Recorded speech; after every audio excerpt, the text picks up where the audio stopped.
파주 목사님들이 운동을 하시는데 좀 몸도 안 좋고 이래서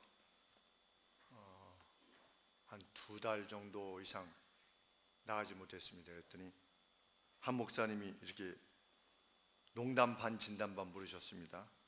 혹시 성도님들 중에 속상하게 하는 사람이 있어서 못 나왔어요? 이렇게.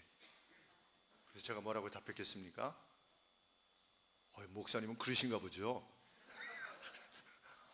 목사님 속상하게 하는 성도가 있으신가 봅니다.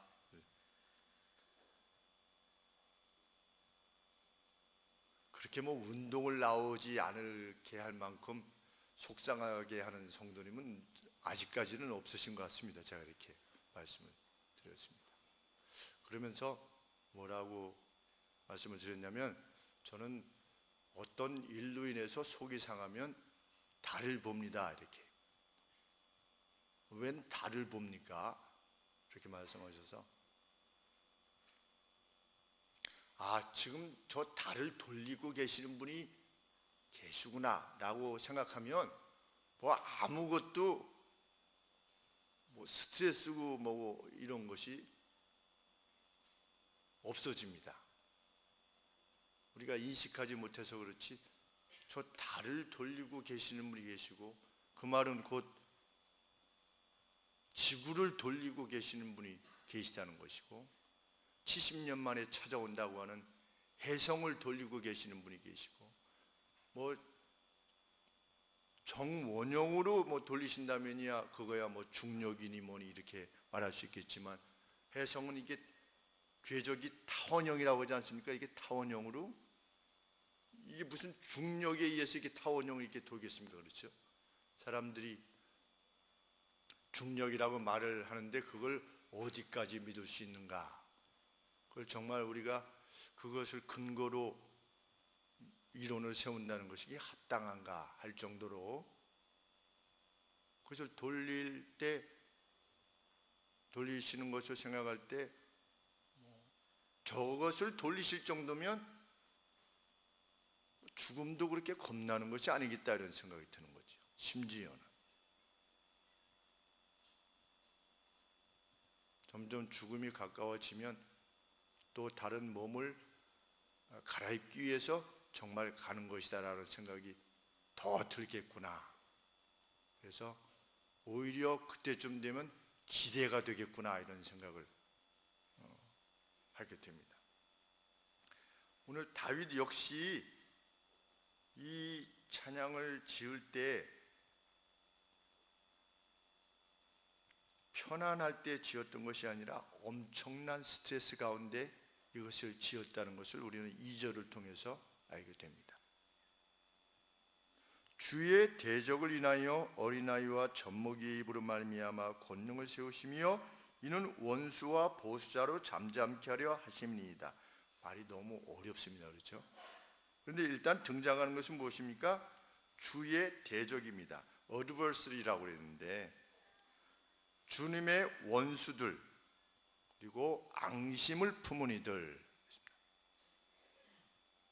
다윗이 주님의 원수들과 앙심을 품은 이들에 대해서 언급하고 있습니다. 그런데 내 원수들이라 이렇게 말하지 않고 주님의 원수라 이렇게 말하고 있습니다. 여기서 주는 여호와 하나님입니다. 여호와 하나님의 원수들, 그리고 여호와 하나님께 대하여 앙심을 품은 자들, 이 정도 되면 다윗이 그들에 의해서 얼마나 괴로움을 당하고 있는가를 알게 되는 것이죠. 그러니까 편안할 때 지어진 노래가 아닙니다. 다윗이 지금 엄청난 스트레스를 받고 있는 겁니다. 목사들이 받는다고 하는 스트레스하고는 비교가 안 되겠죠. 엄청난 스트레스를 받고 있는 것입니다. 저희 선배 목사님이 63세신데 사역을 한 2, 3년만 하고 그만두시겠다고 그러셨다는데, 왜 그런가 했더니 스트레스를 많이 받아서 그냥 그만해야 되겠다고. 또 저쪽에서 또 총회장 목사님 하셨던 목사님도 65세 그냥 은퇴를 하셨어요. 그래서 왜 그러신가 했더니 또 스트레스를 받아서 또 은퇴를 하셨대요. 목사님들에게 스트레스가 많으신가 봐요.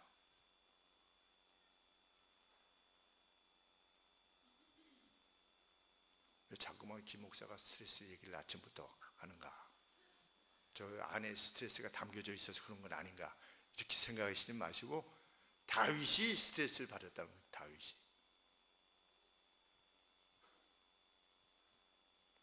주님의 원수다. 이것은 달리 말하면 다윗 자신으로서는 도저히 헤쳐나올 수 없는 그런 위기에 직면해 있다는 말입니다. 달리 말하면 내 원수가 아니라 당신의 원수라는 것이죠. 그런데 다윗은 자신이 직면한 문제가 그 무엇이든 관계치 않는다 이렇게 선언하는 것입니다. 그것이 2절 말씀입니다.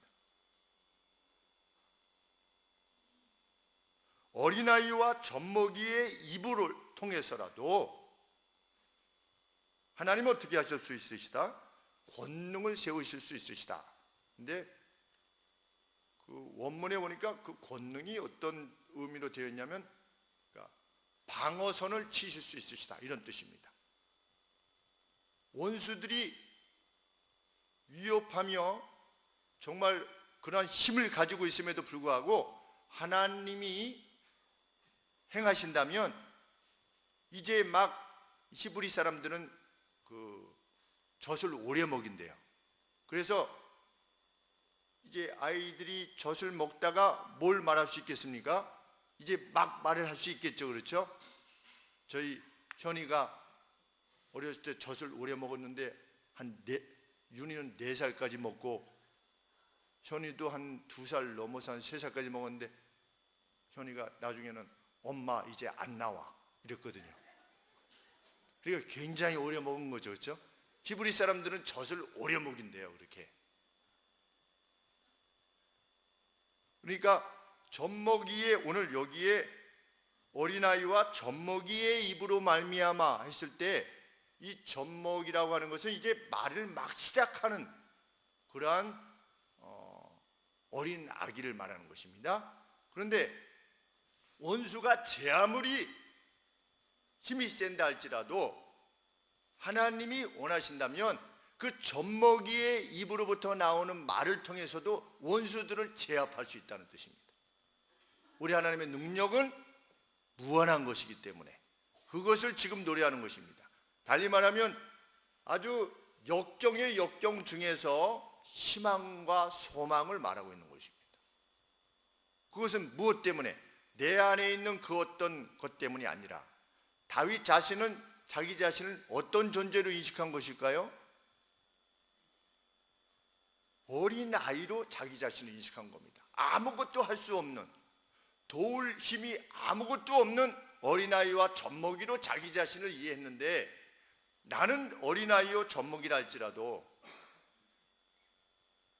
그 장엄하신 막강한 능력을 지니신 하나님께서 원하신다면 나를 통해서도 얼마든지 원수들이 떠드는 것을 잠잠케 할 수 있다. 이렇게 지금 선언하고 있는 것입니다. 그것이 우리의 신앙입니다. 그래서 우리 기독인들은 이것에 의하여서 자존감을 갖게 되는 겁니다. 다른 사람이 나를 어떻게 이해하든지 그 관계가 없는 것입니다. 다른 사람이 나에게 무슨 욕을 해도 관계가 없는 것이고 나를 우습게 보아서 말하는 것에 대해서도 나를 평가절하해도 그 관계없는 것입니다. 왜? 우리의 자존감은 어디서부터 오는 것이냐? 우리가 섬기고 있는 하나님의 이름이 내 안에 있다는 것 때문에 우리 자존감이 있는 것이기 때문입니다.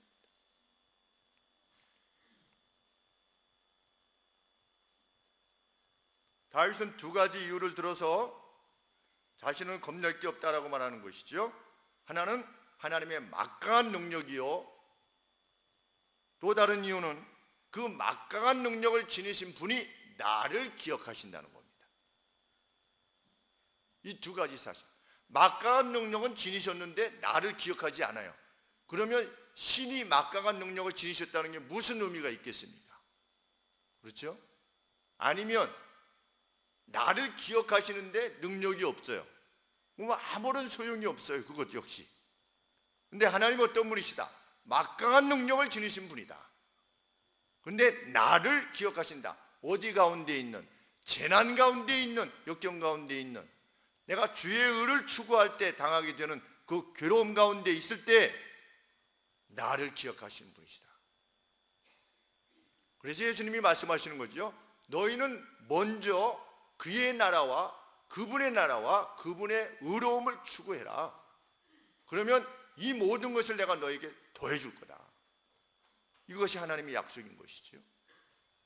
먼저 하나님의 막강한 능력을 설명하기 위해서 다윗은 밤하늘의 별들을 자신의 손가락으로 가르치는 것입니다. 제가 뭘 본다고요? 스트레스 받으면 하늘에 달을 보는 거예요. 근데 보니까 정말 다윗도 그랬더라고요. 3절 말씀에 주의 손가락으로, 주님의 핑거, 주님의 손가락으로 만드신 누구의 하늘과 주님의 하늘이라는 겁니다. 그냥 하늘이 아니고 주의 하늘과 주께서 베풀어 두신, 주께서 지정해 두신 그 위치를 지정해 두신 거예요. 지정해 두신 달과 별들을 내가 봅니다. 다윗이 그걸 바라보는 것입니다. 사울이 자기를 죽이려고 군사를 풀어서 산속에 있는 자기를 이를 잡듯이 잡으려 했을 때 이런 노래를 치는 것입니다. 그가 지녔던 용기, 담대함은 여기서 오는 것이죠. 그 어마어마한 공간과 그 안에 흩뿌려진 셀 수 없는 많은 별들을 보라. 우리는 다윗의 천문학적인 지식이 얼마나 컸는지 알 수 없습니다.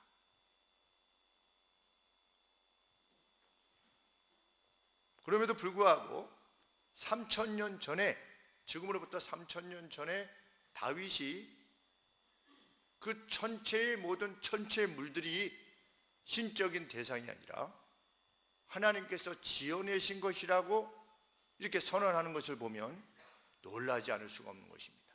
우리 마야 문명에 보면 아주 잘 지어진, 최고로 지어진 건축물이 뭐냐? 우리나라의 첨성대 같은 겁니다.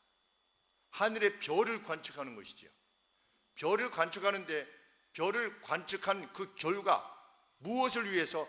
제의를 위해서 하늘의 1월 성신에게 제사를 드리고 우주 가운데 있는 어떤 그 기운, 그것을 받기 위해서, 제사를 드리기 위해서 마야 문명에서도 그걸 만드는 거죠. 별을 보는. 그리고 거기서 제사를 지내고. 우리 동방의 박사들 역시 어떻게 했습니까? 동방에서 온 박사들, 예수님 시대 지금부터 2000년 전에 사람들 역시 제의로 별을 관측하는 것을 최고의 엘리트로 여겼던 것이지요. 우리나라 첨성대도 이게 과연 이 별을 보는 거냐, 아니면 어떤 제의에 관계되어진 것이냐, 이렇게 살펴보니까 제의에 관계되어질 가능성이 높다.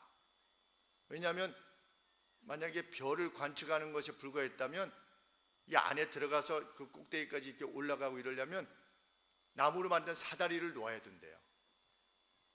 그러니까 올라가기가 매우 어렵게 돼 있대요. 그런데 별을 관측하려면 매일 관측해야 되는데 뭘 맨날 거기다가 놓고 다시 내리고 놓고 이래가지고 올라갔겠는가? 학자들이 그렇게 이야기하는 것이지요. 지금도 태양은 많은 사람들에게 길을 받는, 그죠? 어떤 길을 받는, 동쪽이 길을 받지요. 요가에서 동쪽에 앉으라고 그래요. 동쪽을 바라보고 앉으라고 그런다는데,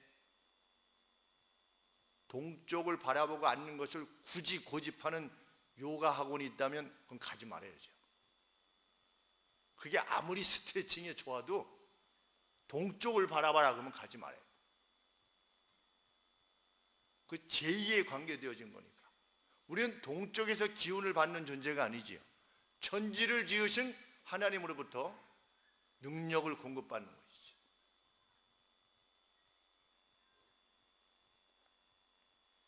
이것을 보면 다윗이 어떤 천문학적인 지식을 자기 개인 내에서 이해한 것이냐 아니면 신적인 영감을 받아서 이것을 기술한 것이냐는 정확하게 알 수 없지만 적어도 자신의 경험을 넘어선 어떤 이해가 있었음을 우리는 알게 되는 것입니다.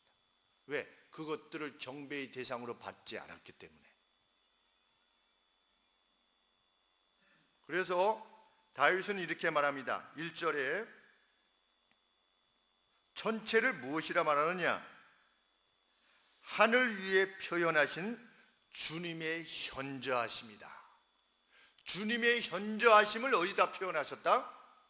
하늘에다가 표현하셨다는 겁니다. 우리 미켈란젤로 그 성당 그 지붕에다가 이렇게 천정에다가 그려놓은 미켈란젤로 그림을 보면 우와 이렇게 하지 않습니까? 야, 목 디스크 걸렸겠다 이렇게. 그걸 이렇게 하고 그렸는지 아니면 누워서 그렸는지 모르겠지만 여간에 그 높은 성당 그 천정에다가 그 아름다운 그림을 천지창조 이런 그림을 그리려면 얼마나 힘들었겠나. 후대의 사람들이 지금 보면서도 와 이러는데 하나님의 캔버스는 뭐다? 우주다.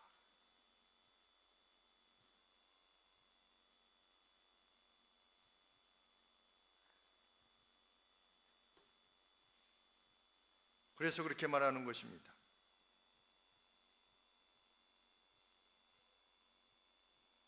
여호와 우리 주여 주의 이름이 온 땅에 어찌 그리 메이제스티한지요, 장엄한지요. 하나님의 이름이 얼마나 장엄하신지요. 그 막대한 공간에 지어내신 막대한 별들을 보았을 때 하나님의 이름이 얼마나 장엄하신지요. 그는 고백할 수밖에 없는 것입니다.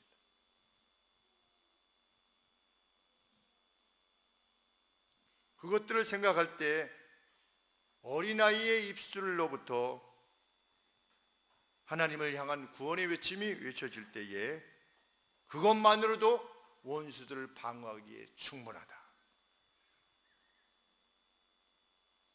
그렇게 믿음의 고백을 하는 것입니다. 현대의 천문학적인 도움을 구하자면 이 다윗의 고백이 지닌 장엄함을 더 깊이 이해할 수 있으리라 이렇게 여겨집니다. 비유로 치자면 이제 우리 그 태양을 포도송이로 생각하시고, 그리고 태양이 포도송이만 하면 지구는 모래알 만한 겁니다. 그리고 달은 모래알의 파편인 거지요. 그런데 거리를 이렇게 축소시키면 지구하고 태양의 거리는 한 30cm 정도 거리가 되는 겁니다. 이 거리로 치면 이 지구하고 태양의 거리는 한 얼마 정도가 될까요? 그래서 아동부들 오늘 나가서 이렇게 길이로 체크했는데 106m 정도 떨어진 겁니다.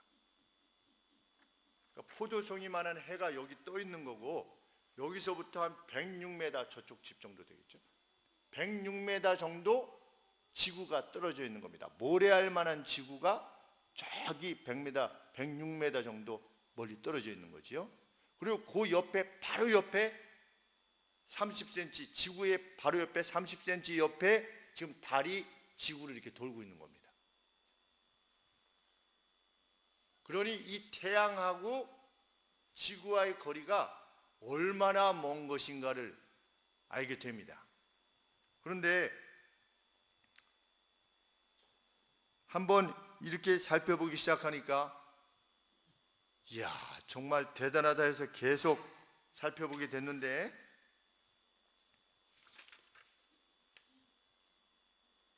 그러면 태양 말고 스스로 이 빛을 내는 걸 별이라고 하지 않습니까? 그런데 태양하고 가까운 제일 가까운 이 포도송이만한 태양과 가장 가까운 별은 얼마나 떨어져 있는가, 이 태양하고. 또 다른 태양은, 태양과 같은 거는 얼마나 떨어져 있는가 이렇게 봤더니 3200km 떨어져 있는 거예요. 그러면 여기서부터 태국입니다. 그러니까 태양하고 가장 가까운 거리에 있는 별이 여기서 태국에 떨어져 있는 거예요. 태국 정도 거리. 그런데 태양하고 지구와의 거리는 110m인데 태양하고 또 다른 태양과 같은 별하고는 3200km 떨어져 있는 저기 태국에 있으니 얼마나 이 우주가 광대한가를 알게 되는 거죠. 다윗이 거기까지 이해했는지는 잘 모르겠어요. 그런데 그런 별들이, 태양과 같은 별들이 은하계 하나에 몇 개 정도가 있다고요? 약 1000억 개가 있다고 그러죠. 그렇죠? 1000억 개가 있는데 그 각각은 평균 거리로 치면 2360km 정도 떨어져 있대요. 각각이 이렇게. 근데 그 거리는 서울에서부터 홍콩 거리예요. 그러니까 별들이 그렇게 떨어져 있는 거예요. 그러니까 부딪히는 일이 없는 거죠.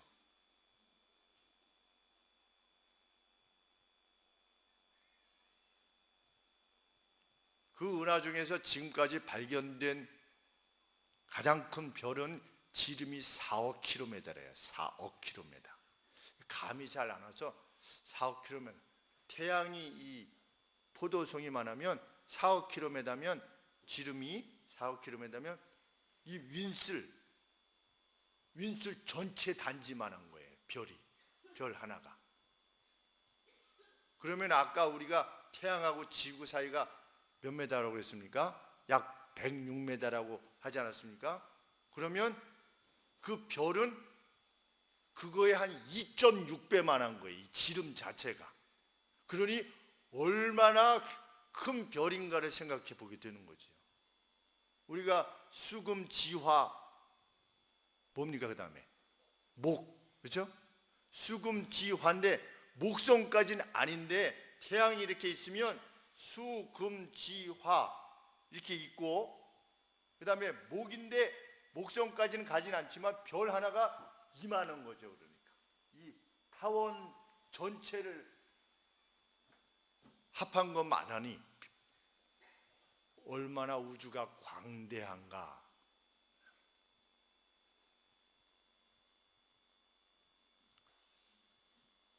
그 별을 볼 수 있다면 달보다는 그 별을 보겠죠. 그렇죠?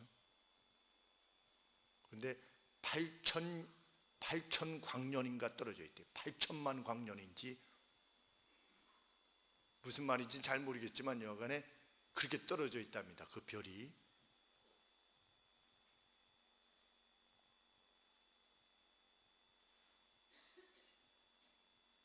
그래서 태양과 지구 사이 거리의 2.6배다. 지름이. 이쯤 되니까 저희 아버지 생각이 났습니다. 아버지는 천체 물리학을 하고 싶으시다고 그랬었습니다. 젊었을 때. 하나님이 지어내신 이 우주를 연구해 보고 싶다. 그것이 아버지의 꿈이셨었다, 사실은. 근데 너희들 낳아서 기르느라고 못했다. 이렇게 말씀을 하셨었습니다.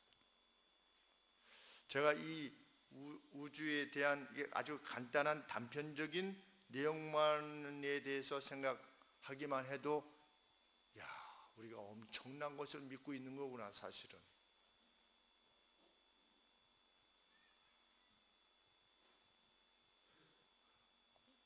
그것을 생각할 때 뭐 내가 받는 스트레스, 뭐 앞으로 어떻게 될 것인가, 뭐 노후가 어떻게 될 것인가, 뭐 이런 거. 내 건강이 뭐 어떻게 돼서 뭐 암이나 걸리지 않을까, 뭐 이런 거. 뭐 잘못되고 신장이 망가져가지고 뭐 어떻게 되지 않을까, 뭐 이런 것. 이런 거는 아무 문제가 안 되는 거죠. 그 막대함을 생각할 때.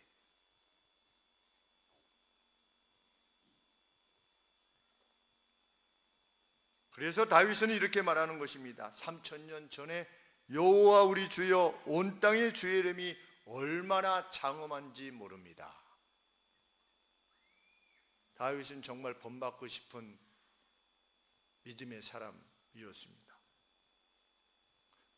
그렇기 때문에 그가 사울을 2번이나 죽일 수 있는 용기를 낼 수 있었던 거죠. 이런 막대한 하나님을 인식했을 때, 막강한 힘을 지니신 하나님을 생각했을 때 자기를 끊임없이 죽이려고 했던 이를 놓아줄 수 있는 것이죠.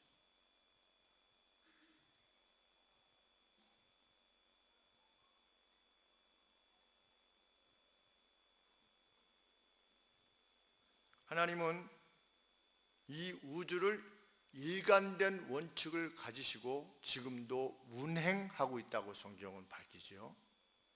누가 돌리고 있다? 하나님께서 돌리고 계시다.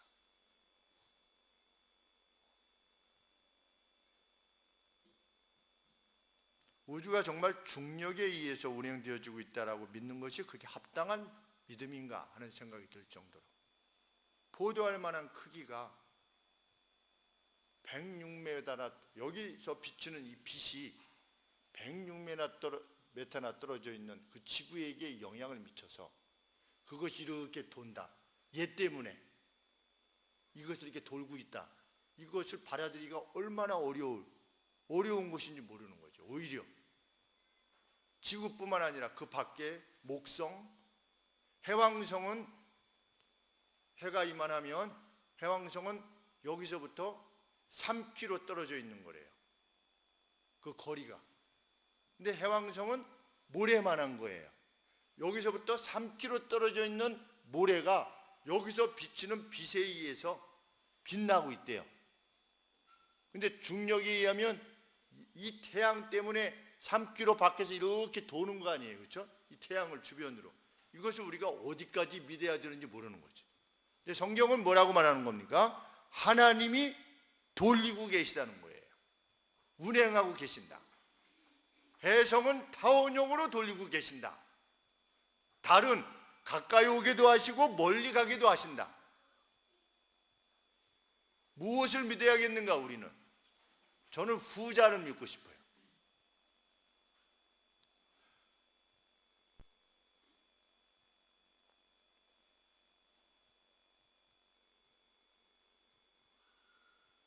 다윗이 놀라워하는 것은 하나님의 능력이 막대하신 뿐만 아니라 그 무시무시한 막강한 능력을 지니신 하나님이 이 모래 안에 있는 이 모래와 같이 우주로 볼 때 작게 있는 그 지구 안에 우리 개개인을 기억하신다는 점입니다.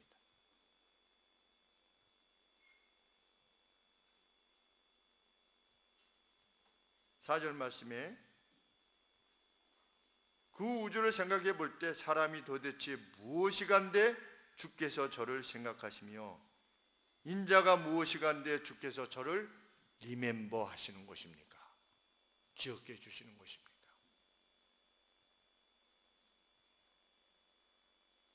아무것도 아닌 존재. 우리 현중 집사님이 올리신 동영상을 보니까 뭐 호날두 유명한 축구 선수들이 운동을 하다가 중간에 이 경기장으로 난입한 그 관중이 막 좋다고 막 호날두한테 쫓아가지고 막 허그하고 막 이러니까 그 경비하는 경찰들이 막 쫓아가가지고서 뒤로 이렇게 하고 막 끌고 나가려고 하니까 이 호날두가 막 쫓아가더니 자기 옷을 이렇게 유니폼을 벗어가지고 그 사람한테 이렇게 주는 거예요. 그냥 거기서 지켜보는 사람들이 막 이렇게 박수치고 이 감동하는 그런 장면들이 연이어서 이렇게 쭉 나오는 장면을 보았는데 호날두라고 하는 사람이 축구 선수가 자기의 웃돌 하나 이렇게 벌어줘서 이 자기 팬에게 이렇게 하는 것만도 사람들에게 감동이 되거든요. 와, 그 사람이 그 사람을 그렇게 해주는구나. 그런데 다윗은 우주를 만드신 하나님이 도대체 사람이 무엇이 간데 저를 기억해 주시는 것입니까?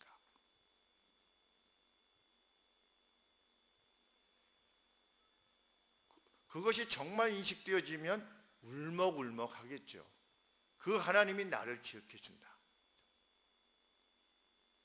내가 도저히 가까이 갈 수 없는 그 어떤 존재가 나를 기억해 준다. 그러면 얼마나 울먹울먹 하겠습니까?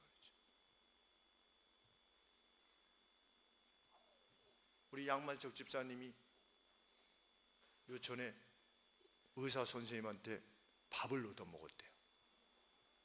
누가 밥 사줘야 돼요? 양만석 집사님이 약을 공급하신 사람이 보통 약을 이렇게 제공하는 분이 우리 약을 좀 써주세요 그래서 밥을 대접하잖아요, 보통은. 그런데 선생님이 그동안에 고마웠다고 그러시면서 한 20년간 이렇게 거래하시는 약을 제공받으시는 선생님이 밥을 사주셨다고 해서 이야, 제가 그 참 멋있는 선생님이다 이렇게 생각을 했어요. 그게 뭡니까? 그 노고를 기억해 주는 것이지. 그동안에 자신을 섬겨왔던 어떤 방식으로도 섬겨왔던 그 부분에 대해서 고마워해 주는 거지요. 그것만 해도 마음에 감동이 있는데 그 무수한 별들을 지어내실 만한 그 하나님께서 우리를 기억해 주는, 숨어있는 다윗을 리멤버 하시는 거예요. 기억해 주시는 거예요. 그것을 다윗은 인식했고 확신했어요. 그래서 있을 수 없는 에피소드들이 있게 되는 것입니다. 우리가 잘 아시다시피 시글락에 묵고 있을 때 3일 동안 잠깐 밖에 나갔다 왔는데 돌아와 보니까 성은 다 불타고 아말렉 족속이 다 성을 공격해가지고 자기 부녀들이 다 잡혀가고 다윗을 따라다니던 사람들이 다윗을 저놈 따라다니다가 이렇게 우리가 죽게 되었다. 그래가지고 저 사람 돌로 쳐서 죽이자. 이렇게 막 돌을 던지려고 하던 차에 다윗이 어떻게 하였다? 심히 디스트레스 됐다. 너무 힘들었다, 그 상황 자체가.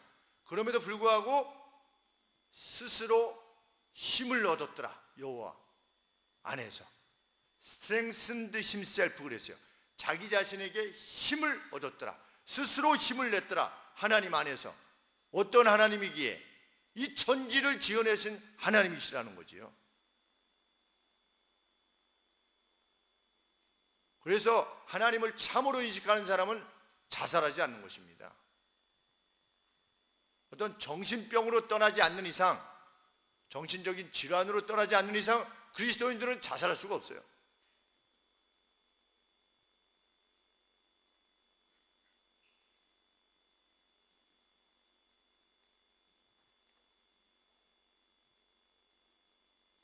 다윗은 우리 인간에게 또는 자기 자신에게 베풀어 주신 그 은혜에 대해서 뭐라고 표현하고 있습니까? 5절 말씀에 저를 천사보다 조금 못하게 하시고 그랬는데 요새 역본에는 엘로힘 하나님보다 조금 못하게 하시고, 자, 하나님보다 조금 못하게 만드셨다. 누구를? 인간을, 자기 자신을.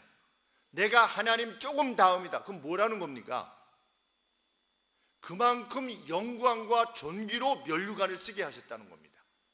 그 비교 대상을 하나님을 사용하는 거지요. 하나님보다 조금 못하게 만드셨다. 아주 최대로 만드셨다는 것이에요.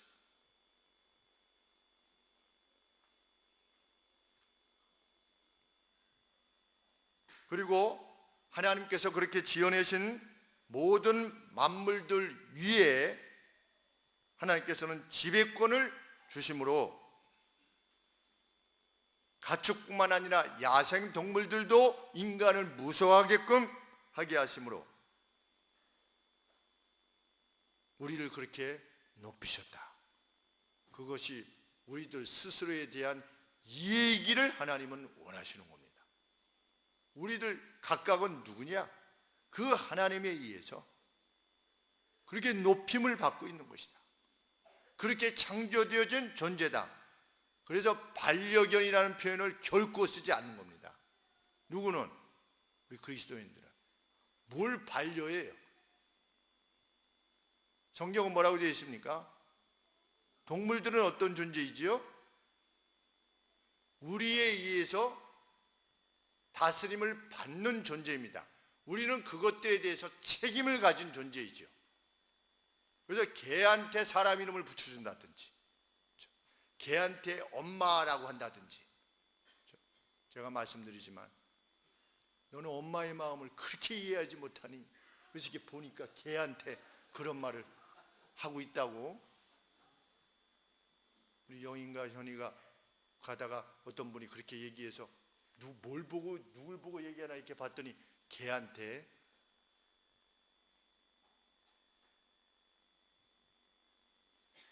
성경은 뭐라고 말하고 있습니까? 6절 말씀에 주의 손으로 만드신 것을 다스리게 하시고 만물을 그 발 아래 두셨으니 곧 모든 우양과 들짐승이며 공중의 새와 바다 여족과 해류에 다니는 것이니이다. 그것이 우리가 지니고 있는 하나님의 형상, 하나님의 그 영광이라는 것이지요. 그것은 지배하는 것이 아니라 다스려서 그들로 하여금 조화를 이룰 수 있도록 하는 책임이면서 동시에 권한인 거지요.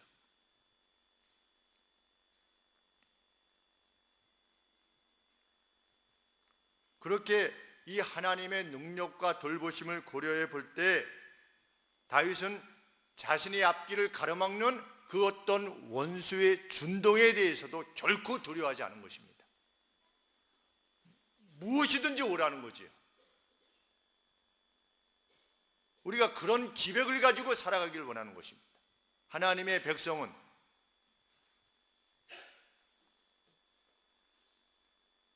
그 어떤 것도 우리를 그리스도의 사랑에서 끊을 수 없을 것이다 그랬죠. 그것은 바울의 독백이지요. 그 어떤 것도.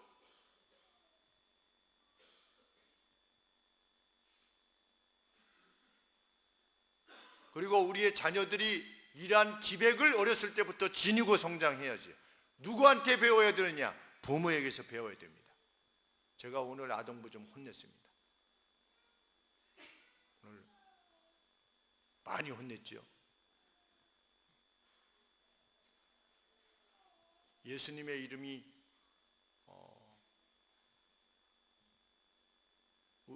우리가 보이지 않지만 요한계시록에 보면 우리 이마에 이렇게 인이 실이 이렇게 찍혀 있다라고 성경에 말하고 있다. 영적인 표현이죠. 그들이 이제 장난스럽게 나는 그것을 지우겠다. 지우면 되지요. 이렇게 표현을 해서 제가 그것을 빌미로 삼아서 아주 아동 성도들을 좀 오늘은 꾸짖었습니다. 제가 정말 그렇게 생각하는 사람은 예배시에서 나가라 그랬습니다. 제가 나가면 된다. 그리고 그것은 이런 막대한 하나님의 능력을 멸시하는 거다. 그건 조롱하는 것이고 하나님을 우습게 하는 것이다. 그리고 더불어 이야기했습니다. 다음 주부터 9시 40분 늦게 오면 약 한 달 정도는 예배당에 못 들어오게 하겠다. 제가 아이들하고 약속을 했습니다. 아동 성도들한테. 밖에서 소리만 듣게 하겠다. 목사님이 25년 전에 화평교회에서 중고등부를 지도할 때 그렇게 했었다. 그 대상이 누구냐면 박민근 목사님이다. 아니, 박민근 목사님이 늦었다는 게 아니고 네, 그때 이제 자꾸만 예배 시간이 늦으니까 제가 그렇게 선언을 했어요. 몇 주 전부터 예배 시간에 문을 닫겠다, 잠그겠다. 그래서 한 달 동안 잠궜습니다. 우리 이정준 집사님하고 박민근 목사님하고 증언해 주실 수 있을 겁니다. 그랬더니 한 달 지나니까 아이들이 제때의 시간에 오기 시작했어요. 왜 우리가 그렇게 해야만 되는가? 우리가 정말 막강한 하나님의 능력을 힘입기 위해서는 하나님께서 그 우주를 운행하고 계시는, 돌리고 계시는 그 원리, 하나님의 변함없는 원리를 쫓아 살아야만 되기 때문에, 그 하나님을 높이지 않고서는, 하나님은 오차 없이 우주를 이끌어 가시는 거지요. 그 원리들, 하나님께서 잠깐 조셨다든지, 지구를 돌리시다가 잠깐 조셨다든지, 그러면 궤도 이탈이 됐다든지 그러면 우리는 어떻게 되는 겁니까? 바로 사망입니다. 그렇죠? 무슨 북한의 김정은의 무슨 핵이 두려운 게 아니고, 우리가 참으로 두려워하는 것은 그 천지를 지으신 하나님의 진노를 두려워해야죠. 그 죄 때문에 직면하게 되는, 하나님이 막으시면 날라오다가 무슨 뭐 미사일 방어 체제 안 해도 그것이 피해 없게끔 다 하실 것입니다. 하나님께서. 우리가 뭐 6.25 때 아버지께서, 돌아가신 아버지께서 늘 말씀하시듯이 우리가 뭐 힘을 다시 재정비해 가지고 6.25 때 그게 점령이 안 된 줄 아느냐. 수복이 9.18 이 서울 수복이 우리의 힘이 뭐 다시금 힘이 세져서 그런 줄 아느냐. 그거 아니라는 것이죠. 그냥 거의 끝장이었다는 겁니다. 그 현장에 아버지가 계셨었으니까. 6.25 전쟁 때 소위로 부대가 다 흩어져 가지고 제주에서 집결하라고 할 정도로 완전히 희망 자체가 사라진 때에 하나님께서 다시금 회복시키신 것이다.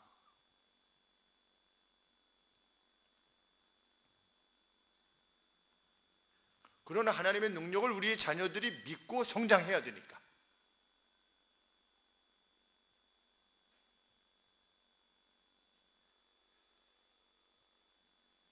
성경은 성도 안에 인쳐진 이 하나님의 이름, 여호와라고 하는 하나님의 이름, 그것은 그 어떤 인간 존재에 의해서도 결코 괴롭힘 받을 수 없다. 이것이 정의입니다.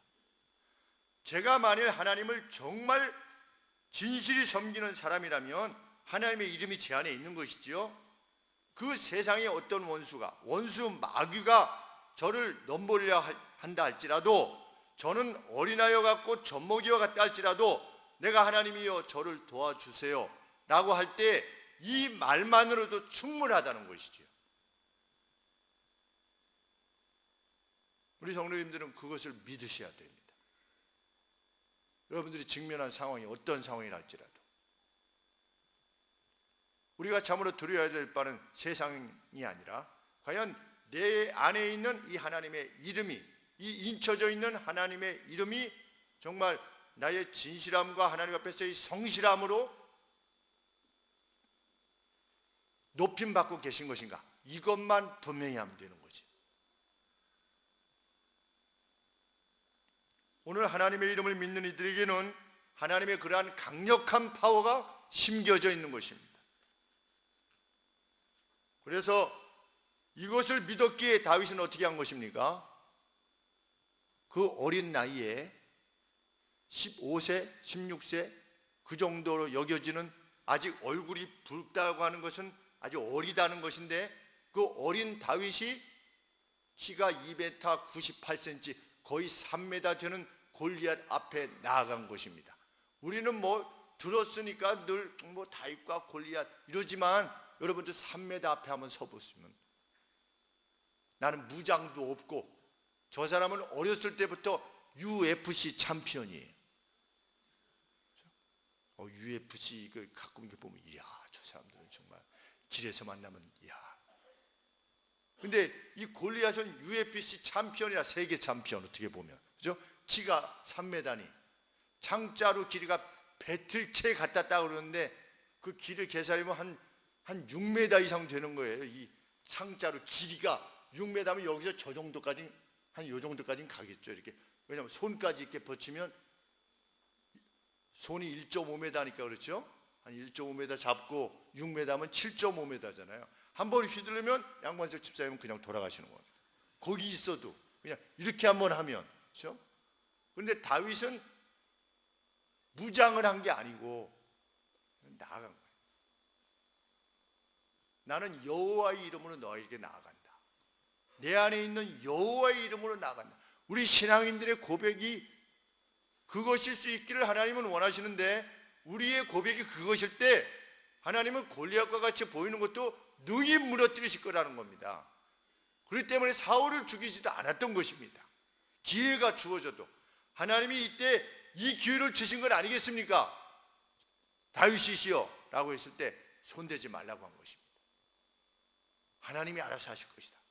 말도 안 되는 얘기를 하고 있습니다. 하나님이 알아서 하실 것입니다. 그래서 하나님이 알아서 하셨잖아요. 그런데 그 다윗이 형들에게서 인정받았습니까? 못 받았어요.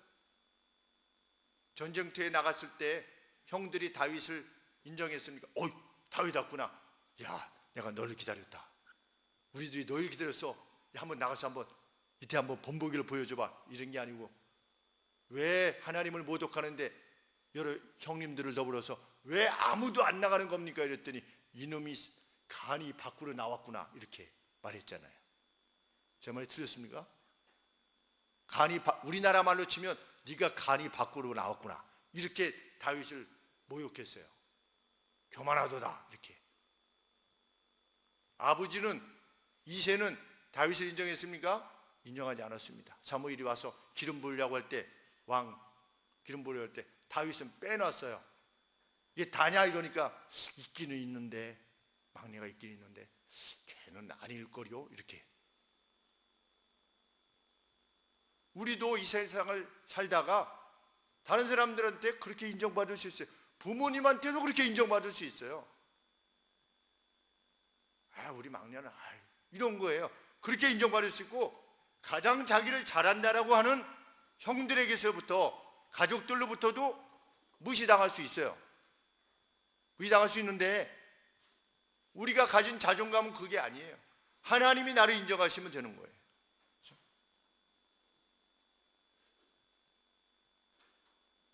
얘네들이 또 와서 놀고 가는 바람에 이렇게.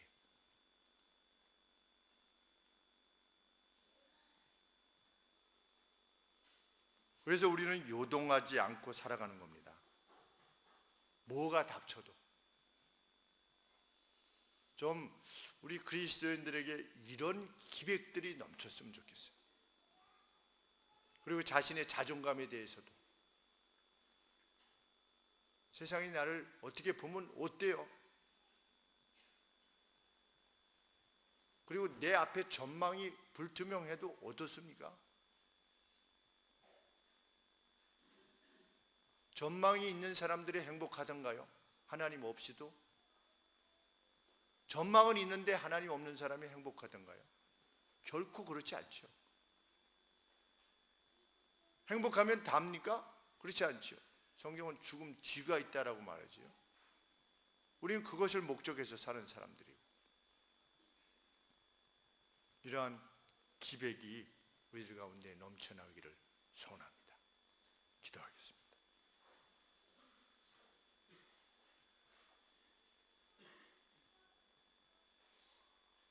아버지,